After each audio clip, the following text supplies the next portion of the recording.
ஹல்லேலூயா. கர்த்தர் நல்லவர். இந்த நாளிலேயும் உங்களோடு பேசும்படியாக கர்த்தர் அடியனுக்கு கொடுத்த வாய்ப்புக்காக நன்றி தெரிவிக்கிறேன். உங்களோடு பேசும்படியாக தெரிந்து கொண்ட கர்த்தருடைய வார்த்தை 2 நாளாகமம் 15ஆம் அதிகாரம் 2ஆம் வசனம் இவ்வாறு சொல்லுகிறது. நீங்கள் கர்த்தரோடு இருந்தால் அவர் உங்களோடு இருப்பார். நீங்கள் அவரை தேடினால் உங்களுக்கு வெளிப்படுவார். அவரை விட்டீர்களாயில் அவர் உங்களை விட்டு விடுவார். நீங்கள் கர்த்தரோடு இருந்தால் அவர் உங்களோடு இருப்பார். அவரை விட்டீர்களாயில் அவர் உங்களை விட்டு விடுவார். இன்றைக்கு நாம் கர்த்தரோடு வாழுகிறோமா? கர்த்தரோடு இருக்கிறோமா? இந்த நாட்களிலே நான் எப்படி வாழ்ந்து கொண்டு இருக்கிறோம்? கர்த்தருடைய நாமம் மகிமைக்கு எதுவாக கர்த்தருடைய பிரசன்னம் நம்மோட இருக்கிறதா? இன்றைக்கு இருக்கிற காலங்களிலே நான் எப்படி கர்த்தரோடு வாழ்ந்து கொண்டு இருக்கிறோம்? வேதம் அடுத்து 3ஆம் வசனம் சொல்கிறது, இஸ்ரவேலிலே அநேக நாளாய் மேய்ப்பனும் இல்லை, மெய்யான தேவனும் இல்லை, உபதேசிக்கிற ஆசாரியனும் இல்லை, வேதமும் இல்லை. ஐயா, இஸ்ரவேலிலே அநேக நாளாய் மெய்யான தேவனும் இல்லை, உபதேசிக்கிற ஆசாரியனும் இல்லை, வேதமும் இல்லை. இன்னைக்கு எப்படி இருக்கிறோம்? கர்த்தரோடு இருக்கிறோமா? ஐயா, பல மாதங்களாக சர்ச்சை அடைபட்டிருக்கிறது, ஜெபக்கூடங்கள் அடைபட்டிருக்கிறது, ஆராதனை இல்லை, செய்தி இல்லை, நற்கருணை இல்லை. ஒரு மாதத்தில 3 தடவை நற்கருணை எடுத்து தேவ சங்கத்தில் அமர்ந்திருக்கிற பிள்ளைகள் இன்னைக்கு வீடுகளிலே அமர்ந்திருக்கிறோம். இன்னைக்கு வேதம் இல்லை, இன்னைக்கு ஆசாரியன் இல்லை, இன்னைக்கு கர்த்தருடைய மகிமை இல்லை. இன்னைக்கு நாம் எப்படி தேவனோடு வாழ்ந்து கொண்டு இருக்கிறோம்? தேவ பிள்ளையே, நீங்க ஆலயத்துக்கு நாம் போய் ஒவ்வொரு நாளும் அந்த தேவ பிரசனத்தில் தேவனுடைய மகிமையில ஆலயத்தில் உட்கார்ந்து வார்த்தைகளை கேட்டு அநேகருடைய பேசி கர்த்தருடைய நாமத்தை மகிமைப்படுத்தி வரும்போது அந்த தேவ பிரசனம் எப்படி நம்மை வழிநடத்தினது? இன்றைக்கு எப்படி இருக்கிறோம்? வீடுகளிலே இருந்து ஏதோ ஒரு மூலையில் இருந்து செல்லு மூலமாய் டிவி மூலமாய் கர்த்தருடைய வசனத்தை கேட்டுக்கொண்டு இருக்கிறோம். அருமையான தேவ பிள்ளையே, இந்த வசனம் எப்படி கேட்கிறோம்? தேவ ஆலயத்துக்குள்ளே அமர்ந்திருந்து கேட்டா, வெளியில இருந்து செய்தி கேட்டால் சரியான காத்துல ஏறாது என்று சொல்லி எத்தனை கூட்டமாக இருந்தாலும் ஆலயத்துக்குள்ளே அமர்ந்திருந்து தேவனுடைய வார்த்தை கேட்கும் போது அந்த பிரசனத்தை உணர முடியும். இன்னைக்கு செல்லு மூலமாய் டிவி மூலமாய் ஐயா காபி குடித்துக் கொண்டு, ஐயா பண்டம் தின்னு கொண்டு, ஐயா சாப்பிட்டுக் கொண்டு, வந்த நண்பரோடு பேசிக்கொண்டு இன்னைக்கு செய்திகளை கேட்டுக்கொண்டு இருக்கிறோமே, எப்படி ஆண்டவருடைய பிரசனத்தை நாம் உணர முடியும்? ஒரு அருமையான சகோதரி சொல்வாங்க, ஐயா உங்க செய்திய காலை நேரத்துல டீ குடிச்சுக்கிட்டே பாப்பேன் சொல்லுவாங்க. என்ன அருமையான பிள்ளை, இதுதான் உண்மை. ஒவ்வொருடைய வாழ்க்கையில இதுதான் உண்மை. எப்படி தேவ பிரசனம் நம்மை நிரப்பும்? நீ தேவனோடு இருந்தா அவர் உன்னோடு இருப்பார். நீ விட்டுவிட்டால் அவர் விட்டு விடுவாங்க. நீ தனிப்பட்ட முறையில தேவனுடைய சமூகத்தில் நீ விழுந்து கிடக்கணும். அந்த நாட்களிலே வேதம் என்ன சொல்கிறது? யோவான் 14:23 வாசிக்கிறோம். ஒருவன் என்னில் அன்பாயிருந்தான், அவனின் வார்த்தையை கைக்கொள்வான், என் பிதா அவனோடு அன்பாயிருப்பான், நானும் பிதாவும் வந்து அவனோடு வாசப்படுவோம். தேவ பிள்ளையே, நீ அவருடைய வார்த்தையை கை கொள்கிறாயா? அவருடைய வார்த்தையை கை கொண்டா ஆண்டவர் ஒன்றொன்றாய் இருப்பார். நீ ஆலயத்துக்கு போனாலும் போகத்தாலும் வீடுகளில் இருந்தாலும் என் தேவ பிரசனம் தேவ மகிமை உங்களை நிரப்பும். இன்னைக்கு கர்த்தருடைய வார்த்தையை கை கொண்டு வாழுகிறோமா? இல்லை, இந்த பிரசங்கம் இல்லை, வேதம் இல்லை, இன்னைக்கு மெய்யான தேவம் இல்லை என்று சொல்லி இஷ்டம் போல வாழ்ந்து கொண்டு இருக்கிறோமா?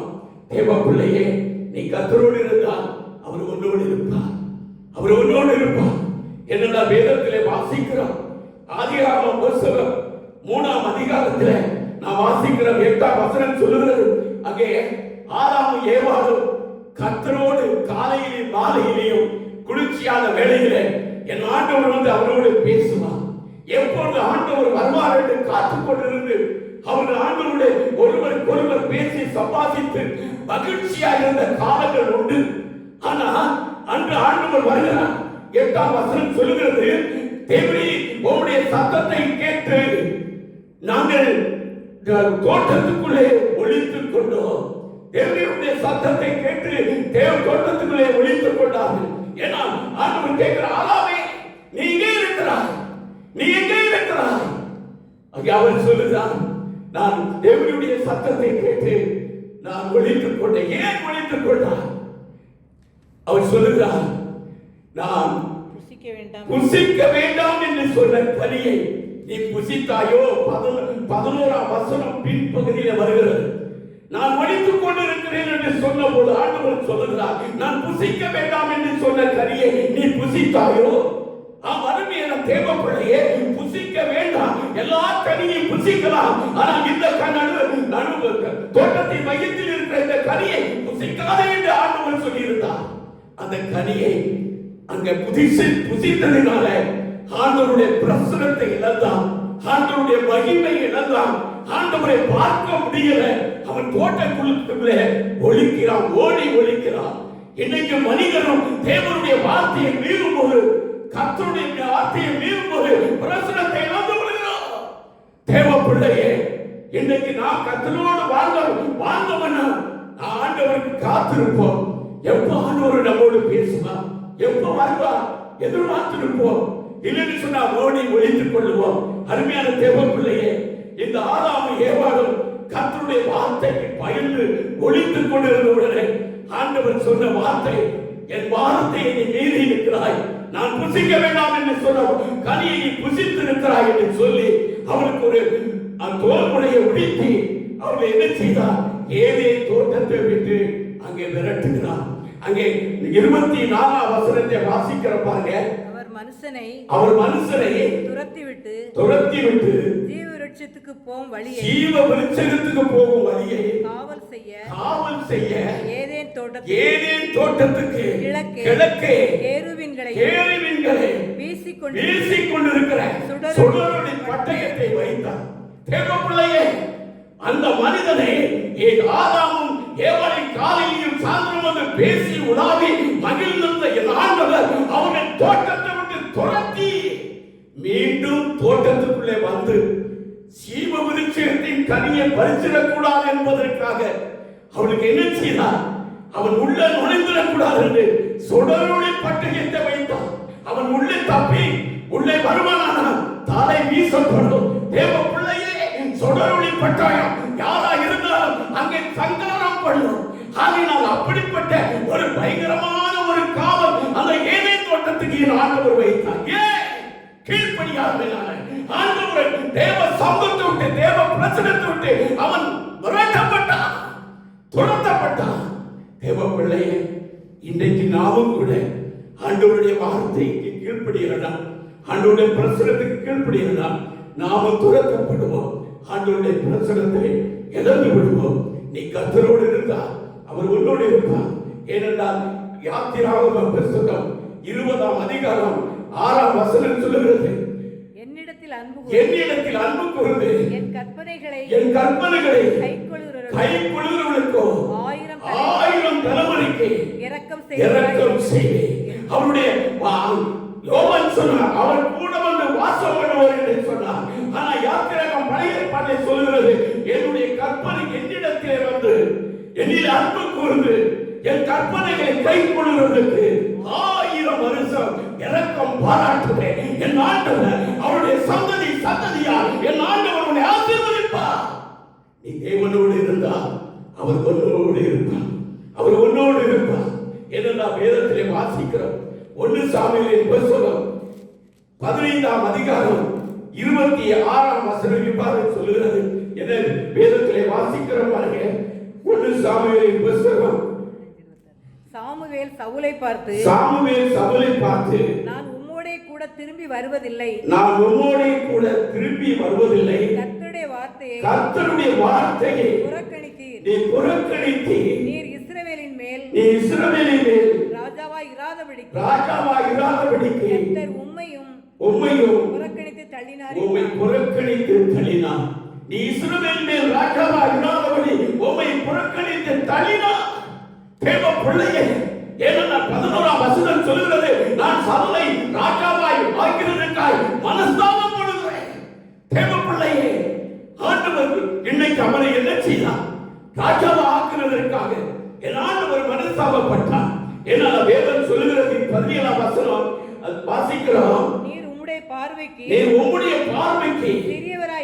சிறியவராய் இருந்தபோது அல்லவோ இஸ்ரவேல் கோத்திரங்களுக்கு தலைவராக அபிஷேகம் பண்ணினார். ராஜாவாக அவனை அபிஷேகம் பண்ணினார்.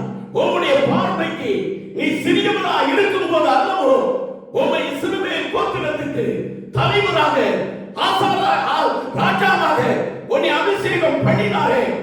அப்படி இருக்க என் வார்த்தைக்கு கீழ்ப்படியாமல் போவது என்ன? தேவ பிள்ளையே, இன்னைக்கு நீ எந்த நிலையில் இருந்த, நீ சிறியவனா இருக்கும் போது உனக்கு கல்வியை கொடுத்தா, உனக்கு ஞானத்தை கொடுத்தா, உனக்கு வேலையை கொடுத்தா, நல்ல வசதியை கொடுத்தா, நல்ல கார் பங்களாவை கொடுத்தா, நல்ல செல்வாக்கை கொடுத்தா, நல்ல பிள்ளை குடும்பத்தை கொடுத்தா, இன்னைக்கு நீ எப்படி வாழ்கிற? அந்த ஆண்டவருக்கு பிரியமா வாழ்கிறாயா? தேவ பிள்ளையே, கர்த்தரோடு இருந்தா அவர் உன்னோடு இருப்பார். நீ கர்த்தரோடு இருந்தா அவர் உன்னோடு இருப்பார். இல்லைன்னா அவர் உன்னை விட்டு விடுவார். என்னால் வேதம் வாசிக்கிறோம். 19ஆம் வசனம் சொல்லுகிறது, அங்கே நான் உன்னை சிறியவனாய் இருக்கும் போது உன்னை ராஜாவாக அபிஷேகம் பண்ணினேன். 19ஆம் வசனத்துல நீ கொள்ளையிலே கர்த்தருடைய சொல்லை கேளாமல் கொள்ளை மேல் பறந்து கர்த்தருடைய பார்வைக்கு பொல்லாப்பானதை செய்தது என்ன? தேவ பிள்ளையே, இன்னைக்கு பணம் எவ்வளவு வசதி, எவ்வளவு வாய்ப்புகள் இருந்தாலும் பணம், செல்வாக்கு, லஞ்சம், ஊழல், ஏன் உன்னை சிறியவனாக இருக்கும் போது அல்லவா உன்னை ராஜாவாக அபிஷேகம் பண்ணினார். நீ சிறியவனாக இருக்கும் போது அல்லவா உன்னை தேவன் தலைவராய் மாற்றினார். நீ கழுதையை தேடி போகும்போது காணாமல் போன கழுதையை தேடி போன உன்னை அல்லவா அவர் அபிஷேகம் பண்ணினார். உன்னை ராஜாவாய் மாற்றினார். நீ மேன்மை அடைந்தாயே, நீ செல்வாக்கு நிறைந்தாயே, ஜனம் பெருத்தவனாய் ஆனாயே. ஏன் உனக்கு ஆண்டவருடைய வார்த்தைக்கு கீழ்ப்படிய உனக்கு எண்ணமில்லாமல் போயிற்று? தேவ பிள்ளையே, நாம் ஆதி நாட்களில் எப்படி இருந்தோம்? நாம் இப்பொழுது எப்படி இருக்கிறோம்? கர்த்தரோடு வாழ்கிறோமா? இல்லை நம்முடைய இஷ்டப்படி வாழ்ந்து கொண்டு இருக்கிறோமா? ஏனென்றால் கர்த்தரை ராஜாவாக்குவதற்காக நான் மனஸ்தாபப்படுகிறேன் என்று சொல்லி ராஜ மேன்மையிலிருந்து சவுலை தள்ளினார். சவுல் குடும்பத்தையே ராஜ மேன்மைக்கு வராதபடி சங்காரம் பண்ணினார். தேவ பிள்ளையே, வேதம் சொல்லுகிறது 1 சாமுவேலின் புஸ்தகம் 16ஆம் அதிகாரம் 16ஆம் வசனம் சொல்லுகிறது. 14 சொல்லுகிறது, கர்த்தருடைய ஆவி சவுலை விட்டு நீங்கினார். கர்த்தரால் வரவிடப்பட்ட ஒரு பொல்லாத ஆவி அவனை கலங்கப்படுத்தினது. ஏன் தேவ பிள்ளையே, இன்னைக்கு ஜனங்கள் எப்படி வாழ்றாங்க? கர்த்தருடைய ஆவி இல்ல, கர்த்தருடைய ஆவியானவர் அவனை விட்டு விலகினார். இன்னைக்கு கர்த்தரால் விடப்பட்ட ஒரு பொல்லாத ஆவி இன்னைக்கு ஒவ்வொரு மனிதனையும் இன்னைக்கு கலங்கப்படுத்திக் கொண்டிருக்கிறது. தேவ பிள்ளையே, நீ கர்த்தரோடு இருந்தா அவர் உன்னோடு இருப்பார்.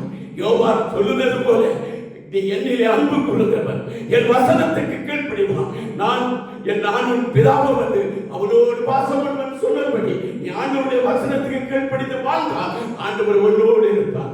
கர்த்தர் உன்னையும் உன் குடும்பத்தையும் உன் பிள்ளைகளை ஆசீர்வதிப்பார். கர்த்தர் தாமே இந்த வார்த்தைகளை ஆசீர்வதிப்பாராக. ஆமென். தகப்பனே, இந்த வார்த்தையை ஆசீர்வதியும். இந்த வசனங்களை கேட்கிற ஒவ்வொருவரும், இந்த வசனத்தை பார்க்கிற ஒவ்வொருவரும் கர்த்தரோடு வாழ கிருபைத்தார். எல்லா துதிகளும் மகிமையும் உமக்கே செலுத்துகிறோம். இயேசுவின் நாமத்தில் விடுகிறோம் பிதாவே.